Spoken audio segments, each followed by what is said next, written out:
Good evening and welcome to NTD UK News. I'm Stuart Lees. Here's tonight's top story. As world leaders arrive in Glasgow for the COP26 summit, the Prime Minister calls for drastic action.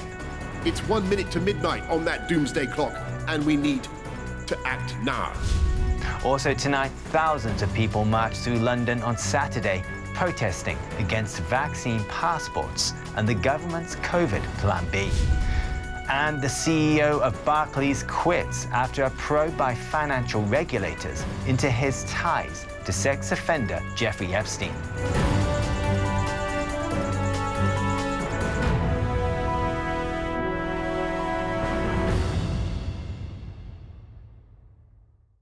At the opening of the UN Climate Summit, Prime Minister Boris Johnson likened world leaders to James Bond, saying they are up against a real-life doomsday device. He said it's 1 minute to midnight on the doomsday clock. Leaders including US President Biden and Australia's Scott Morrison are in Glasgow for COP26, the 26th conference of the parties. They want to limit global warming to 1.5 degrees. NTD's Jane Well has more from Glasgow. The day started with queues inside a 12-day climate summit gets underway. World leaders arriving, including President Biden, Germany's Merkel, France's Macron and Indian Prime Minister Modi, as well as Prince Charles. Boris Johnson opening the event, repeating his mantra. We can get real on coal, cars, cash and trees. We have the technology to deactivate that ticking doomsday device, not all at once. I'm afraid it's too late for that. The Prime Minister told leaders they could deploy hundreds of billions between them, but concerns have been raised that this sort of aid is likely to lead to funding corrupt governments. It's already been reported that South Africa misused its COVID-19 funds. And the task now is to work together to help our friends to decarbonise, using our funds, the funds we have in development assistance, and working with all the multilateral development banks so that in the key countries that need to make progress, we can jointly identify the projects that we can help to de-risk so that the private sector money can come in. Boris Johnson says the UK could decarbonise and become the Saudi Arabia of wind. There are, however, concerns over the disposal of wind turbines and exactly how environmentally friendly that is. And there are, of course, concerns over the disposal of solar panels because they contain toxic metals, and it has production links to the forced labour in Xinjiang. And on the science side, it's worth noting that there are differing views among scientists about the causes of climate change and how much of it is man-made. Jane Werrell, NTD News in Glasgow. As COP26 got underway, not everyone who had planned to be there was present. Turkey's President Tayyip Erdogan had cancelled plans to attend today after Britain failed to meet Turkey's demands on security arrangements, according to Turkish media. Also missing from the summit are Chinese leader Xi Jinping, whose country is by far the biggest emitter of greenhouse gases, and Russian President Vladimir Putin. Both had announced ahead of the summit they would not be attending. Investigators today are looking into what has caused a train collision in the southern city of Salisbury on Sunday. There have been no reports of fatalities, yet over a dozen people have been injured. This report comes from NTD's Cos Temenes. Two passenger trains crashed in the southern city of Salisbury on Sunday, leaving several people injured. Network Rail said the rear carriage of a passenger train derailed after striking an object. The derailment knocked out all of the signalling in the area, and a second train then collided with the derailed one. Some 50 firefighters rushed to the scene. Firefighters have carried out a thorough search of the train carriages, and we've assisted with the evacuation of approximately 100 people. We do not believe there are any further casualties on board the train, and we can confirm that there are no fatalities. Passengers described witnessing chaos and hearing sounds like thunder when the crash happened. I heard a lot of weird sounds, and then I saw flames, so I sit back and I pressed against the table so I could feel more safe. I heard a lot of girls screaming and then boys shouting. And then when the train stopped, the lights went out. We saw another train on the left. I was just sitting in the first carriage, and then a big crash. I heard a big crash, and then I saw the flames, and I got pretty scared. After that, the lights went out, and the position of the train was like 45 degrees tilted to the right. All passengers and a driver who was trapped in his cab were evacuated. Over a dozen people were taken to the hospital, and most of them have been discharged by Monday. BBC reported the driver suffered injuries believed to be life-changing, but he's in a stable condition. The line remains closed for several days. Costa Menes, NTD News. Thousands of people marched through central London on Saturday, protesting against vaccine passports and the government's winter COVID Plan B. With vaccine passports already being rolled out in Wales and Scotland, many protesters were concerned about the loss of freedoms they may bring. NTD's Joy Duguid tells us more. Thousands of people marched in central London on Saturday to protest against the potential introduction of vaccine passports as part of the government's winter COVID Plan B. Protesters marched through Piccadilly Circus calling for medical freedom. Microbiologist Catherine Pritchard said she is against vaccine passports because they will restrain freedoms. As a microbiologist and a person who's been vaccinated many, many times and travelled all over the world having things like yellow fever, typhoid, hepatitis and whatever, I've taken all my jabs. But this jab is a bit different, and I'm deeply concerned that it's been rolled out whilst it was in a trial phase and has been rolled out in such magnitude and to so many people, we haven't had a time to evaluate its efficacy and its safety. Pritchard is also concerned over the government's decision to give vaccines to healthy children, as the Joint Committee on Vaccination and Immunisation doesn't recommend this. The decision was based on depression caused by children missing school. Apparently the calculation was that children would save 15 minutes in school if they have that vaccine, and for that alone, that risk is too massive to have a jab to save you 15 minutes of extra schooling over the coming winter. Fifi is a member of an organisation called A Stand in the Park, started in Australia to celebrate freedom and fairness. We're marching for medical freedom specifically for this. Obviously, we've got the threat of vaccine passports being rolled out. We've seen them actually being rolled out in Wales now. So obviously, we're massively opposed to that.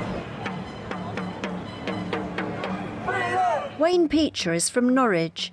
He said he's joined similar protests before because he feels information is being controlled. Well, because the mainstream media is totally controlled, the public do not get to hear about the information. What they get are just fabrications, distortions and lies, basically. The protest was organised by the Together Declaration, an alliance of more than 200 organisations, business groups, campaigners and professionals who are concerned about the introduction of vaccine passports. Joy Duguid, NTD News. Nightclubs in Northern Ireland finally reopened yesterday after 19 months of closure. From noon on Sunday, legal requirements on social distancing in Northern Ireland's hospitality venues moved to guidance. Revellers went to pubs and clubs to celebrate Halloween. Customers don't have to wear face coverings when dancing. They can move around venues freely and drink at the bar. Unlike in Scotland and Wales, vaccine passports are not mandatory for entry to nightclubs. But the Stormont executive has advised venues to introduce their own COVID status entry checks. Before the reopening, ministers urged people to continue taking steps to reduce the spread of COVID-19, including taking vaccines and wearing a face covering in crowded or indoor settings. Barclays boss Jess Staley has stepped down following an investigation into his ties with disgraced financier and convicted sex offender Jeffrey Epstein. Financial regulators have been investigating whether links between the two were closer than first thought. Early last year, Staley admitted they remained in contact several years after Epstein's conviction for sex offences with minors in 2008. NTD's Malcolm Hudson has this report. Barclays chief executive Jess Staley has quit after an investigation into his links with Jeffrey Epstein. Regulators have been probing whether the relationship between the Barclays boss and the convicted sex offender was closer than first thought. The Financial Conduct Authority and the Prudential Regulatory Authority began their investigation after getting a cache of emails between the two men from Staley's former employer. Epstein was a client at JP Morgan when Staley started working for the bank in 2000. The two maintained a relationship until Staley left in 2013, after which he says their relationship tapered off quite significantly. But Epstein was convicted of sex offences with minors in 2008, raising questions as to why Staley continued the relationship for several years. It is also known that Staley visited Epstein's private island in 2015, months before taking over as Barclays CEO. Barclays said, in light of the conclusions and Staley's intention to contest them, the board and Staley have agreed he will step down. Malcolm Hudson, NTD News, London.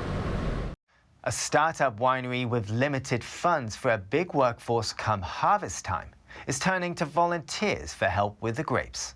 In return, the London-based company is paying helpers with fun, food, winemaking knowledge, and a few glasses of their finest. NTD's Joy Felix brings us this report. Winemakers always hope customers want to drink their wine. Not many want them to help make it too. But at East London's Renegade Urban Winery, that's exactly what they do. Basically, we've been going for 6 years, but we're still in kind of start-up phase. So we haven't got the funds to pay a huge amount of labour to help us with the winemaking. So we use volunteers because people are really eager to learn more about the way wines are made, but also to meet people. I mean, it's been a very long time. People have been locked inside their flats. So people are dying to get out, learn something new, and learn about winemaking and drink. The team gets stuck into their jobs with their hands and feet. Smith says they use grapes from 15 vineyards in Britain and abroad produce 80,000 bottles a year, many with labels with the faces of Londoners on. I think that the rise in urban-made products is really all about transparency. People really want to see where their food comes from. And by doing it in London, we show people the way the grapes are harvested, the way they come in, the way they're processed, the way the wines are made. It's a full, open, transparent way of making a product.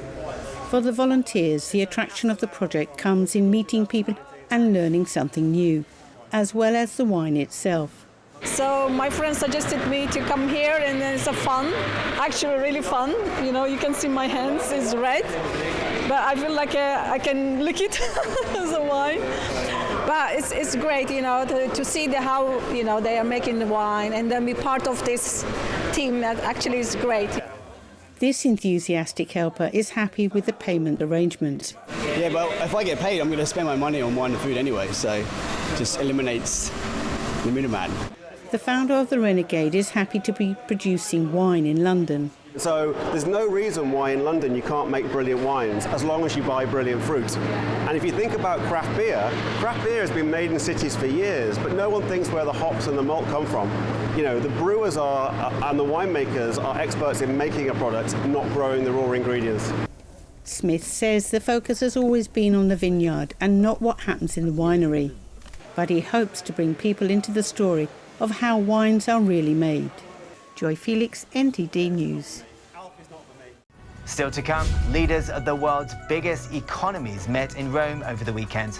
Some, like the French president, described the G20 as a success, while the US president said he was disappointed that China and Russia didn't show up. That and more after the break.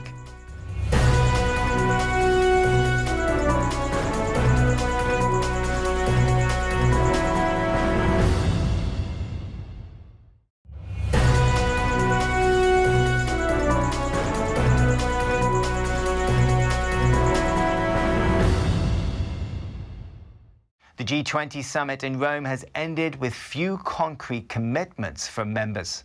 Prime Minister Boris Johnson on Sunday criticised some countries for inaction and stressed the importance of COP26. NTD's Joy Duguid has the story. The Prime Minister issued a stark warning on Sunday that the Paris Agreement will crumple unless COP26 succeeds.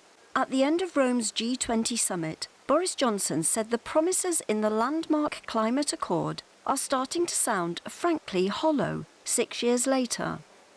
The countries most responsible for historic and present-day emissions are not yet doing their fair share of the work. If we are going to prevent COP26 from being a failure, then that must change. And I must be clear that if Glasgow fails, then the whole thing fails. He criticised some G20 partners for inaction, as only 12 of them committed to reach net zero by 2050. The PM said just half have submitted improved plans to cut emissions since the Paris summit in 2015. We all know that we have the technology. What we need to do now is to raise the finance, but above all, we need the political will in Glasgow to make those commitments and to keep alive the hope of restraining the growth in our temperatures to 1.5 degrees. G20 leaders agreed on carbon neutrality by or around mid-century, but offered few concrete commitments. Johnson said the group of large economies needed to go much further. Joy Duguid, NTD News. Staying in with the G20, leaders of the world's biggest economies agreed on Sunday to stop funding coal-fired power plants in poor countries and made a vague commitment to seek carbon neutrality by or around mid-century. While the Italian Prime Minister and the French President described the Group of 20 summit as a success, the US President said he was disappointed that China and Russia didn't show up. Here's NTD's Cos Temenes with more.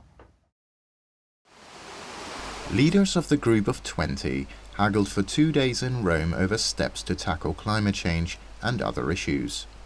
The UK and other countries hoped for a strong signal from the summit of the world's largest economies preceding the Glasgow Climate Change Conference. Negotiators laboured to bridge the gap between a push for a tougher climate stance from the US and European countries and concerns from China, Russia and India. The disappointment relates to the fact that Russia and including not only Russia but China basically didn't show up in terms of any commitments to deal with climate change. And there's a reason why people should be disappointed in that. I found it disappointing myself. In the end, the G20 countries, representing more than 3/4 of the world's greenhouse gas emissions, arrived at a compromise to achieve climate neutrality by or around mid-century, not a set year. The US and the European Union have set 2050 as their own deadline for reaching net zero emissions, while China, Russia and Saudi Arabia are aiming for 2060.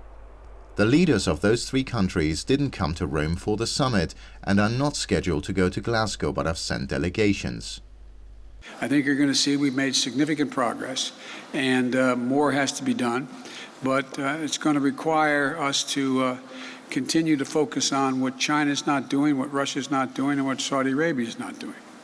The French president hailed the end of public financing for coal-fired power generation abroad as an achievement of the summit. The major achievement of this G20, which did not exist before this G20, is the end of export financing for coal-fired power plants. There were three major export financiers: South Korea, Japan, China, and several others, but these were the three main ones. Everyone has noted the end of this financing at the end of the year. This is a real revolution.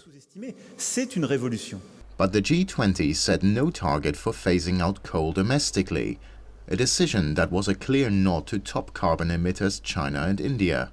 The Italian Prime Minister also stressed that the leaders signed off on an agreement for countries to enact a global minimum corporate tax of 15%.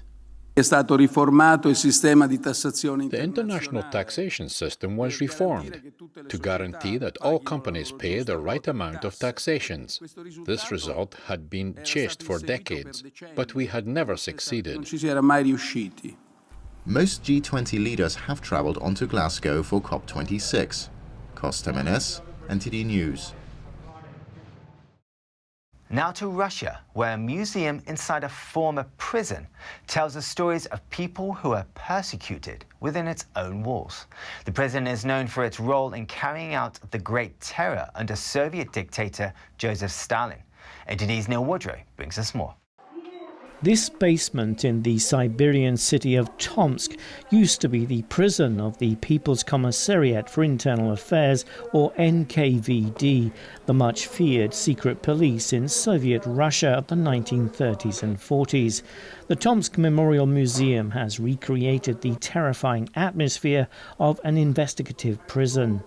There is a cell for investigations, where a person can feel himself or herself in that state, and in the investigator's office, either as the arrested person or as the investigator himself. Our museum has a memorial character, and our task was to immerse a person in the atmosphere of those years. Founded in 1989, it was the first museum of the history of political repression in the post-Soviet country. Karnevich says they created the museum to see history not repeated. So that the value of human life is the most important and the main thing, not some state goals, the restoration of power, fear of the empire, or the restoration of the empire, but the price of human life. The prison is known for its role in carrying out the Great Terror under Soviet dictator Joseph Stalin. The museum displays photographs of some who were executed. In 1937-38, during the years of the Great Terror, about 11 national operations of the NKVD took place, when people were arrested based on their ethnicity and accused of espionage and counter-revolutionary activities in favor of a particular state. Thousands of Poles, Estonians, Latvians and other nationalities in the Tomsk region went through repressions and mass deportations during the Soviet years. The museum has a database of almost 200,000 people, a fraction of the total number of prisoners in Tomsk. A map on the floor shows the scope of the Soviet network of forced labour camps. Items on display include copies and original documents of investigative cases, as well as photo albums, embroideries, paintings and drawings. Most items were gifted to the museum by relatives of former prisoners. Thanks to them, our unique museum in Russia was created, which is located in a former remand prison. Apart from these handcuffs, they donated everything here. These are real items. The tour guide explains what was done to prisoners. They shot them in the yard and buried the corpses in the pits here. So the pits were large, deep, up to 3-5 meters. These corpses were covered with pine needles after each shooting. And then, of course, when the pit was filled, they just sprinkled it with soil, and that's all. The museum continues to find the names of those who were repressed and remembers them. Neil Woodrow, NTD News. In an arid region of southern Spain, there are many challenges to successfully growing crops, from lack of rain to extreme temperatures. Now, farmers have boosted crop production by devising new ways to restore soil fertility and increase water retention. This report comes from NTD's David English. Tomatoes ripening in the late summer sun. Plump aubergines ready to be plucked. This farm in southern Spain prides itself on sustainability, working with natural resources. Hernan Valle in Granada is not an easy place to grow things, with little rain all year and frost every night from November to April. We don't have more than 15 or 20 centimetres of soil in a desert, a steppe desert that in winter is very cold. These are some of the most difficult conditions for agriculture in the entire world. What you can do in other locations, you can't do here. Here we clash with a billion problems other people don't have, and that's why we have to look for new solutions. Martinez says ground temperatures can reach 80 degrees Celsius in summer and minus 15 in winter. Growing the same crops year after year depletes soil nutrients. But Martinez is part of a group of farmers trying a new approach. They rotate crops to improve soil health and use a system called polycropping. Companion plants are grown together to be harvested at the same time. We've transformed an agricultural farm into a forest. The only difference is the change in crops. Olive trees instead of pines, and in between, instead of having other types of bushes, we have peppers, courgettes, aubergines. But it's the same ecosystem, the same biodiversity, and the same fertile soil as a forest. Farmers use compost, green cover such as turf and plants, so that the bare soil is never exposed, making temperatures less extreme. We don't have to plough the soil. We don't have to apply chemical products. So we're talking about the most economically sustainable agricultural management that exists. The Amsterdam-based Common Land Foundation helps facilitate the project. Its founder says health is critical and a healthy population needs good nutrition, which starts in the soil. And healthy food is produced by healthy landscapes with healthy agriculture. And that healthy food at the end will, help to heal people. Soon, Hernan Valles farmers will have an online marketplace for their produce. It will offer food grown with the future of the land in mind. David English, NTD News. That's the news for today. Have a good evening.